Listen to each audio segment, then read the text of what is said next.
It was only 1/25th of a second long, and millions of people missed it completely. The date, 5th of March, 1997. The time, 21:48.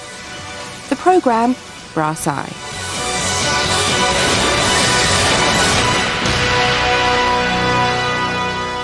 There was this sketch which was about Peter Sutcliffe singing in a West End musical.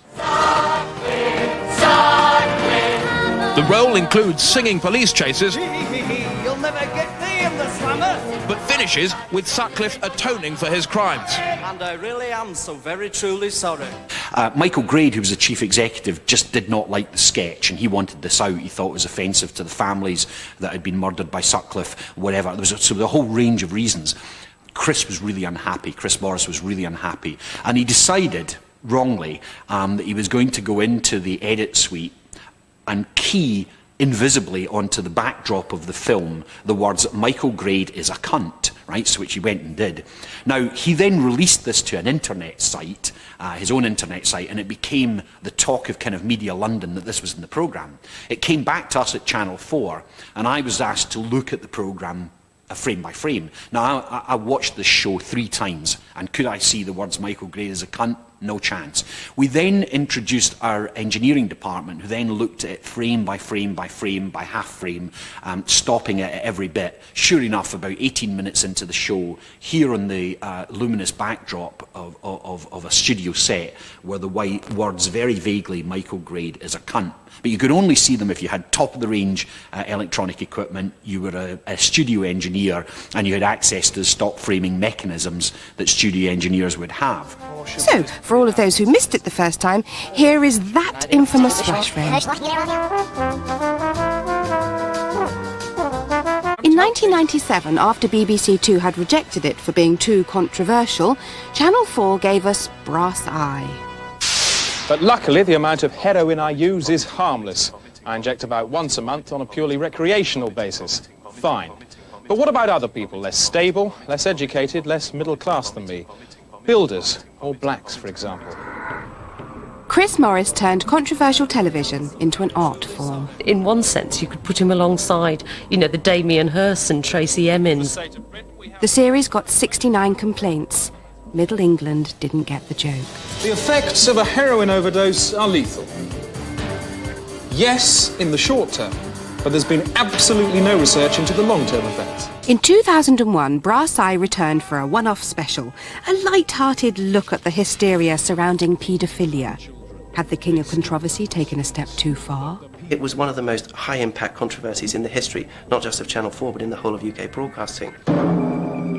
Like so many of his kind, North was required to leave school after passing exams and took a job delivering potatoes, the perfect cover for a serial robe intruder. I cannot think of anything less suited to satire than the horror of paedophilia. Last month, the notorious paedophile Sidney Cook was blasted into space to spend the rest of his life aboard a one-man prison vessel, posing no further threat to children on Earth. But it was revealed that an 8-year-old boy was also placed on board by mistake and is now trapped alone in space with the monster. It ain't funny. And if you think it's funny, then I think you really need a psychiatrist.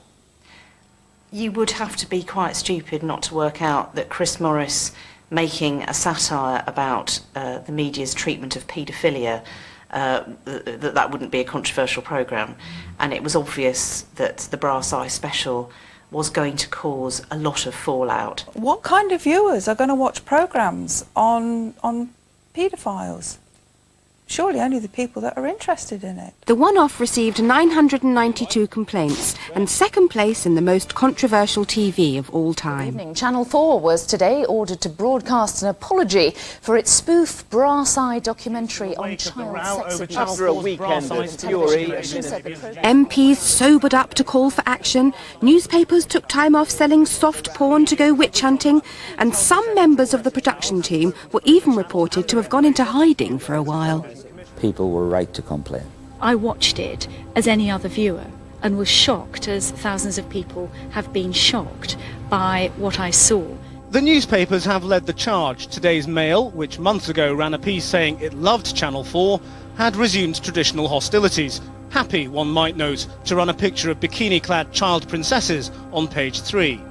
Channel 4 was ticked off, but only for not giving a clear enough warning before the programme began.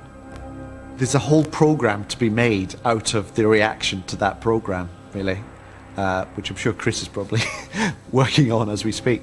Tarted up tots at American pageants. With Brass Eye, it seemed that controversial television couldn't go any further.